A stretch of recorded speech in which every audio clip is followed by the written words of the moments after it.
Hi, everybody, and welcome back for another virtual tour of a HPD site. Today, we're in front of Rippon Lodge, or at least the post-1800 front of the house. See, the home has been lived in, or was lived in, from the 1700s all the way up to the 1990s. So there's a lot of families, there's a lot of changes that have been made to keep this house livable for people of their particular time period. So about 1800, this was the back end of the house. We would have been standing in the barnyard. We would have been surrounded by sheds, farm animals, the enslaved staff of the house. And this would not really have been the presentable end of the house. But starting in 1800, this was the greeting, the sort of formal entrance to the home. And in the 1920s, it was really elaborated upon with this nice colonnaded porch, the two rooms at the end were a sunroom, breakfast area, and additional bedrooms. The house had become more of an entertaining place than it was an actual working farm. But we'll head inside and we'll talk a little bit more about that. So inside the house, roughly it's broken into two major eras for our interior furnishings.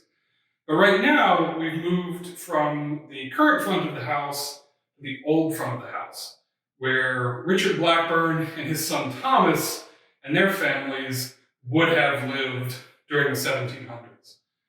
The house's construction probably finished up about 1747. The builder, Richard Blackburn, was a contractor. That was his job. He built homes, he built churches, he did interior woodwork and furnishings, along with the 7 enslaved men that he trained that did most of the work, with him operating as the master carpenter, handling fine details, business arrangements, and of course taking home all the money. Richard was also prominent in the community. He was first-generation immigrant. He came from Rippon, England, in the northeast part, sort of central of England. Coming here from the Caribbean, made an intervening stop, and then became a wealthy landowner and businessman here in Virginia.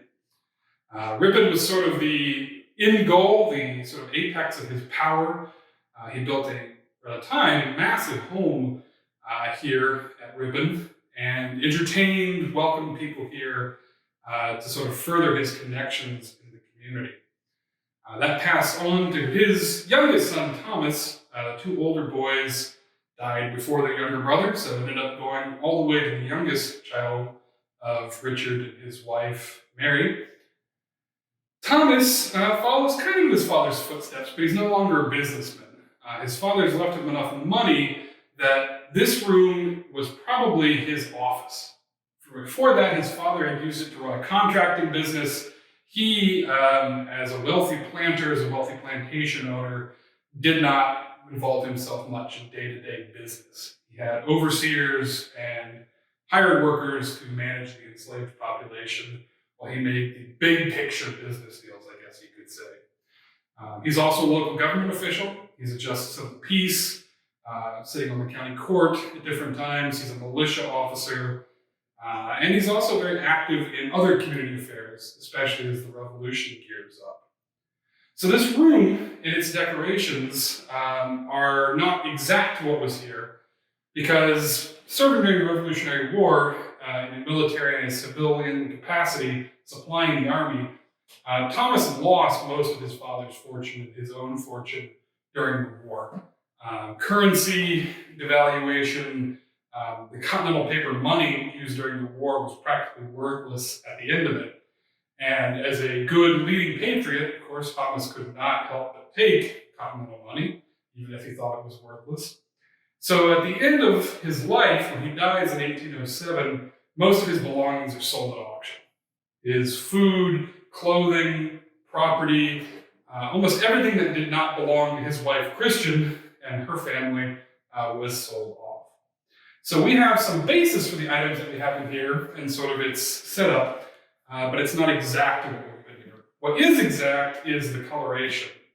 The green color that is on the trim, the windows behind me, and the door frame behind the camera is based on a paint analysis, a paint examination that was done after the county purchased the property in the early 2000s, and a second examination about 3 years ago now. confirmed that this bright green color, sometimes called verdigris green, was the earliest bottom layer of paint that had been painted in this room. Again, about 1740s and 50s up through the Revolution.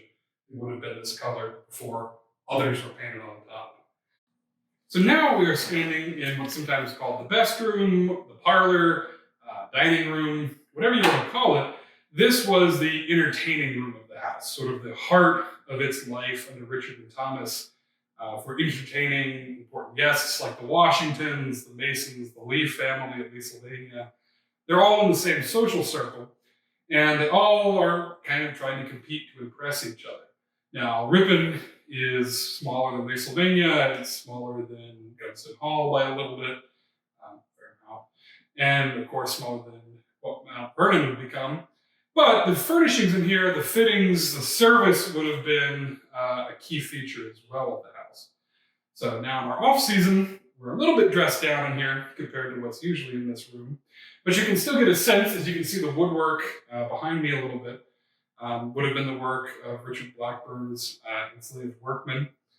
And Richard himself involved in some of the work on the flooring and the paneling in here.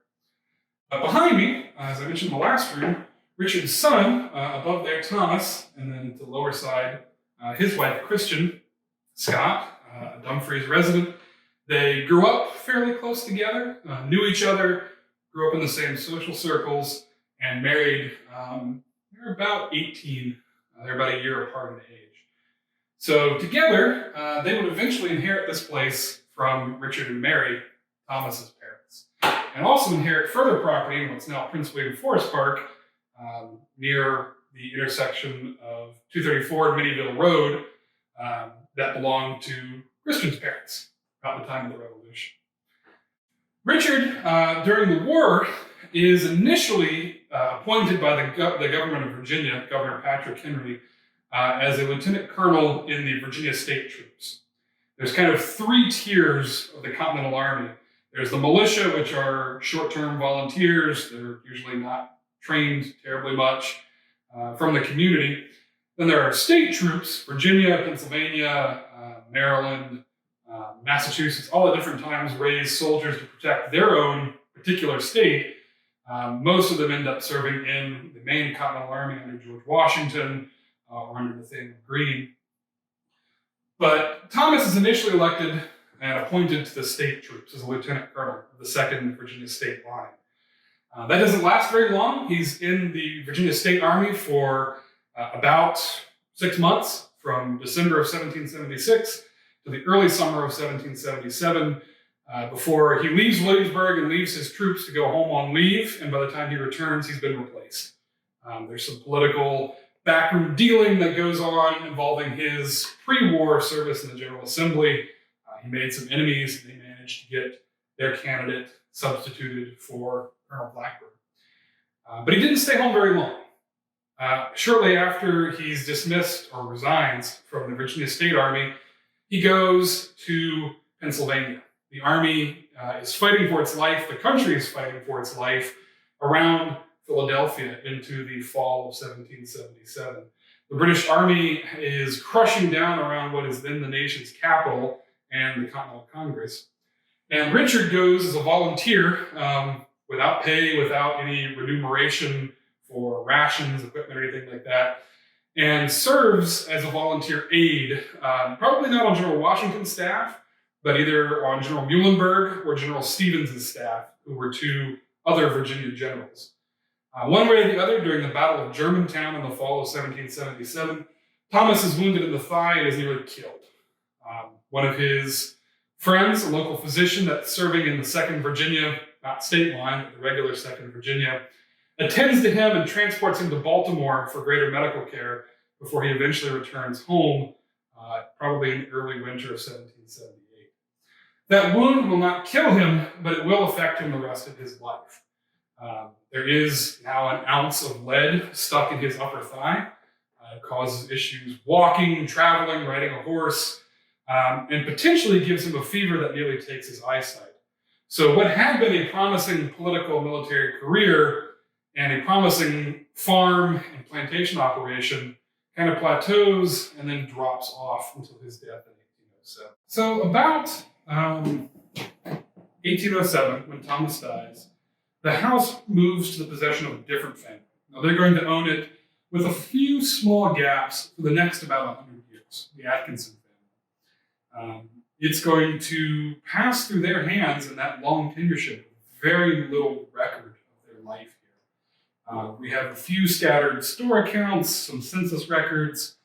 We know they turned the farm around from a failing tobacco plantation into a thriving wheat farm with a diverse amount of agricultural operations, raising bees for honey and wax, cattle, hogs, sheep, various things here, all still run by slave labor, but had gotten away from the tobacco market.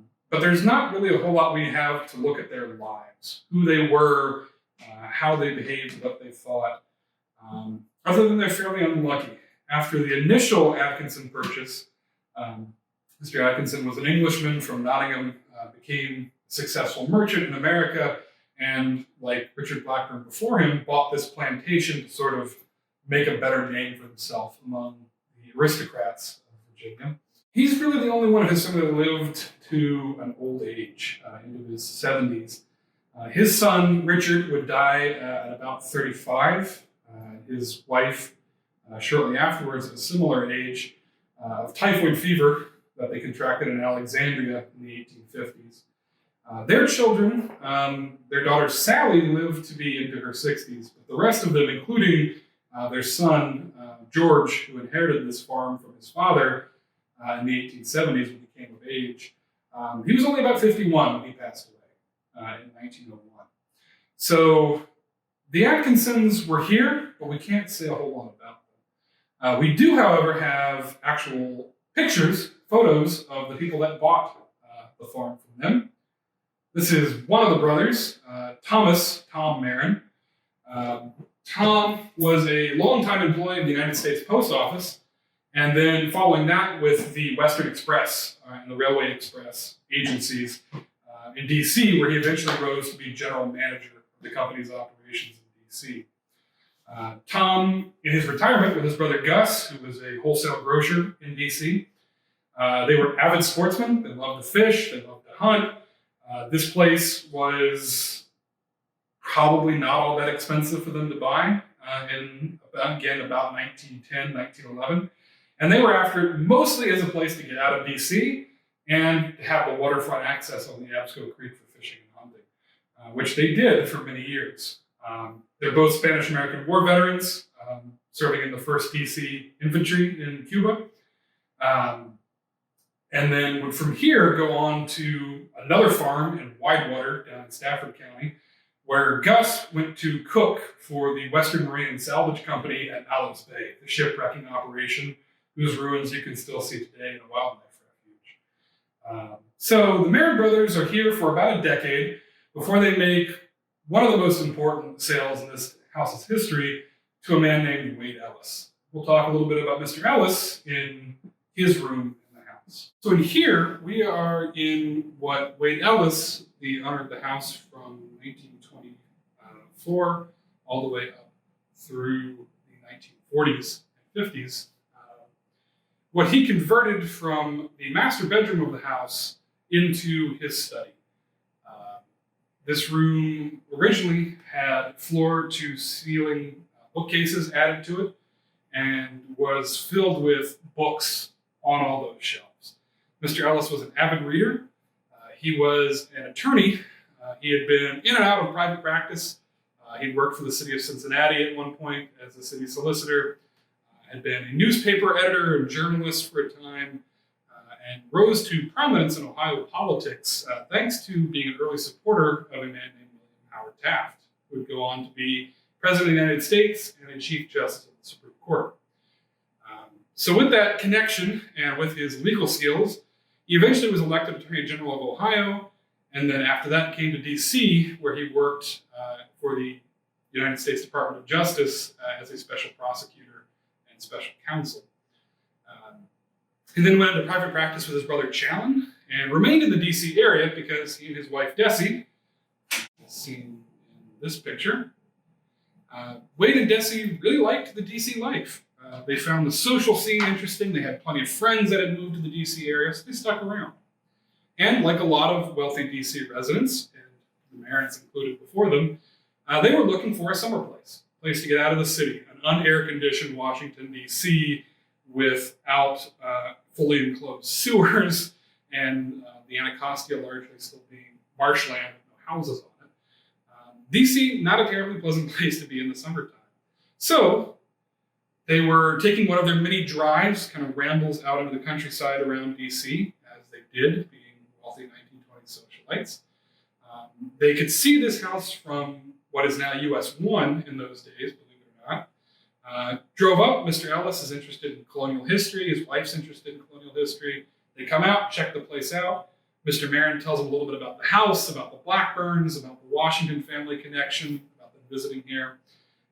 And that's kind of a done deal. Ellis loves the place. He buys it. He adds the porches. He makes renovations and turns this into his sort of workplace away from home. So we're now upstairs looking at the master bedroom used by the Black family, Mr. and Mrs. Black, Richard and Eliza, after they bought the home in 1952, following Mr. Wade Ellis' death in 1948, sold by his wife, Desi.